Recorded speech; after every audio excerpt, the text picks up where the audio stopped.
Hello friends, welcome to my channel Novatech Videos, and in this video we will learn how we can configure the Radius server for VPN authentication. So I have one server. This is also the domain controller, and on this server we will configure the VPN, the network policy server as well as the VPN. So let's go ahead and proceed. So to start with, you have to configure the network policy server role on this server, but I have already installed it. So let me open it.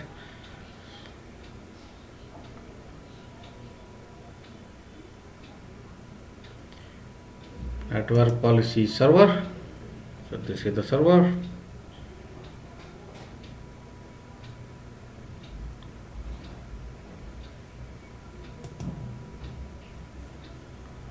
And here first you have to integrate before you start this with your Active Directory.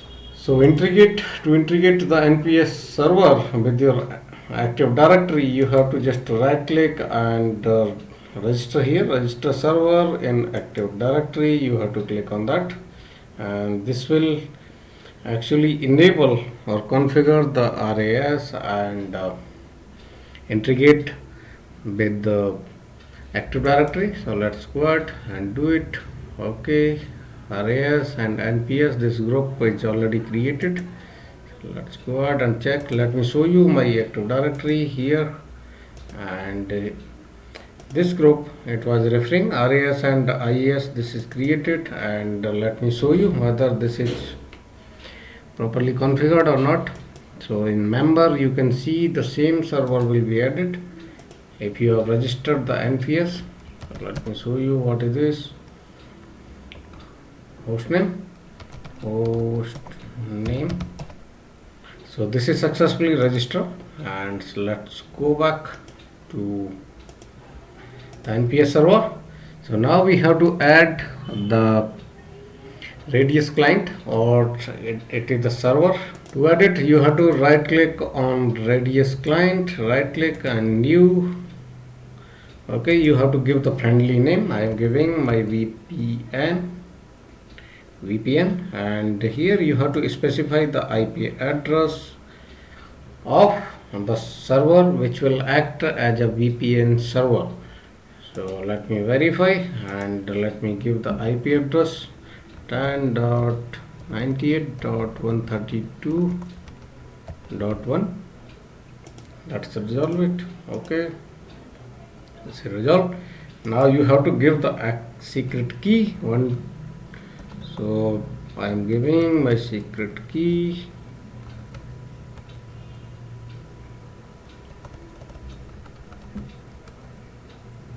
So this is very important to keep safe this key. Also you can generate this key, but it will be a bit complex. So better to memorize, you should use a key. So let me show you. This is Radius standard. I have other option to choose with, but I am going to configure only Radius standard, and this option I am not going to configure because it's required some attributes need to be added, which will be created, and also they should be matched while the clients are authenticating. So I am leaving it as default. Okay, so I am just saying okay. So this is done, created, and now here once it is created, so I am just giving the configure VPN or dial up, and here you have two type of connections. The first one is dial up connection, and second one, that is VPN. So in our case we are using VPN, and here we will give the name as VPN. Okay, next, and let me edit it. So this is the same one which we created already. Okay, it's picked up, And for the authentication we will use IMS CHAP version 2. You can use the extensible authentication protocol, but that is less secure, that is EAP. And if you want to use the smart card and other options you can go with, but I am going with the IMS CHAP. So this is secure channel or authentication protocol. So let's go ahead and do it, and here specify the user group. So you have to have a group where you want to authenticate or you want to give the VPN access to the users. So in my case I have one group, that is IT, and I have some of the members also in it. So I will use this group as an authentication user. Let's go back and add that group IT, and whoever is the member of this group IT, they should be able to connect with the VPN. So let's click on OK. Next, and here these are some filters. For filters I am not going to use, I am leaving it as default. And here specify encryption settings, so I am leaving it as default, but if you want to make more secure you can remove these options. You can go with 128 bit, but this is my test infra, so I will use all. The next, real name, and this is actually the ISP name. So if you have Airtel or Tata or any one of the connectivity, so you should contact with your service provider. So this option also I am leaving as default. Then click on next and finish. So let us verify whether the policies are created or not. So we have the policy options here. So you can see the VPN is created. So let me take it on top, move up, so that it will get the highest priority or the proceeding order. So let's check the connection request policy as well. So here you can see, let me move it up so it has the first proceeding order. Move up. Okay, top. Here let me open this properties, and this is the condition, and here authentication method I am leaving it as default, because the authentication method I have already defined. And if you want to forward this request to any other server which you have, this is beneficial for the site servers where you want to authenticate and forward that request to the correct radius server. So you can configure it, but in my case this is the same server which is having this role.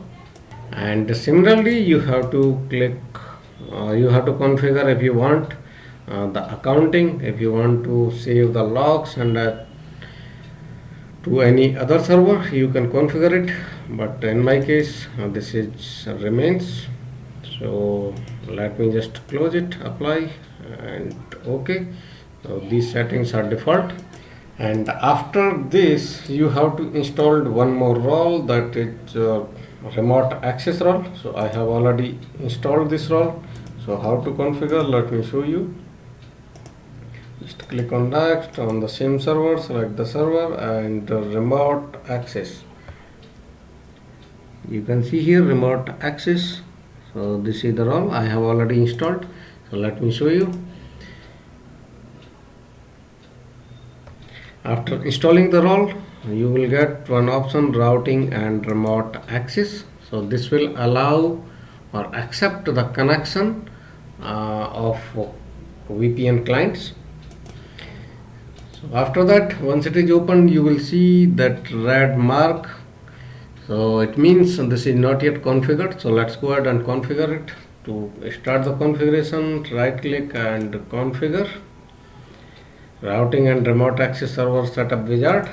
Click on next, and here you can go for with this option, remote access dial, or you can go for custom configuration. So let us do the custom configuration.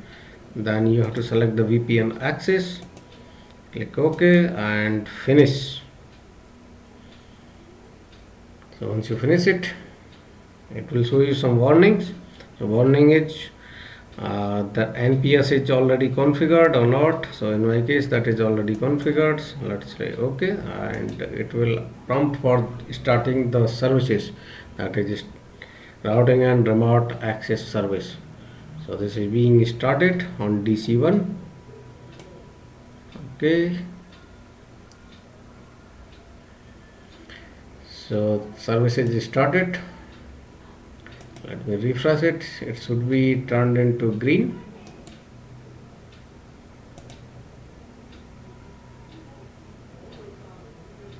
So the service is enabled and you can see it is turned on green.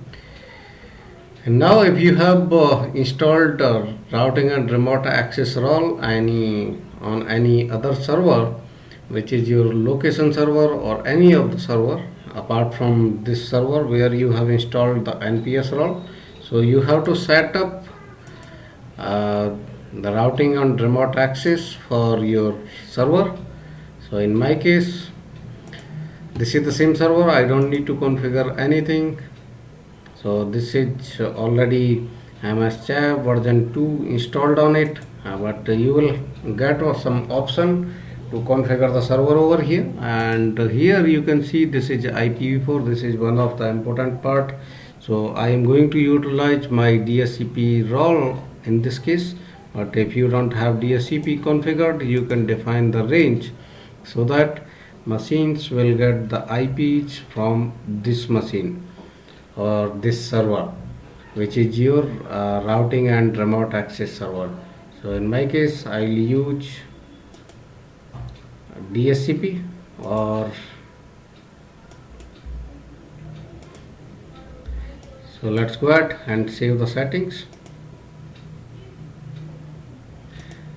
Here no need to touch, actually these are for logging purpose, so we are good now here.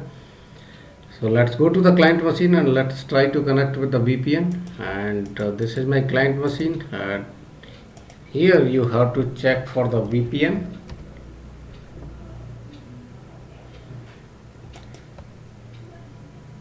So I am searching for it, and here VPN, and add a VPN connection. And here you have to drop down and Windows built-in, and connection type you can give any of the name. So VPN in my case, and the server where the VPN is installed. So in my case that is DC-1. This is my one of domain, and VPN type we will leave it automatic so it can negotiate, and also username and password we will leave it as default. So let's save the settings for now. Okay, so this is connected, and now we will connect to this VPN. So just click on connect and it will start negotiating, and it's connected. You can see this is connected, and let us verify and CPA whether this is connected or not. Here you can see this is connected now with VPN, and the IP what we are getting, that is 132.9. this is my DSCP range. So this is how you can configure your Radius server for VPN authentication, and make sure here on the VPN, let me show you one important information here, that is network policy server. Do not make this mistake. You configure the authentication method on both the policies. Let me show you. Go to the policies, and again in the network policies, let me edit it.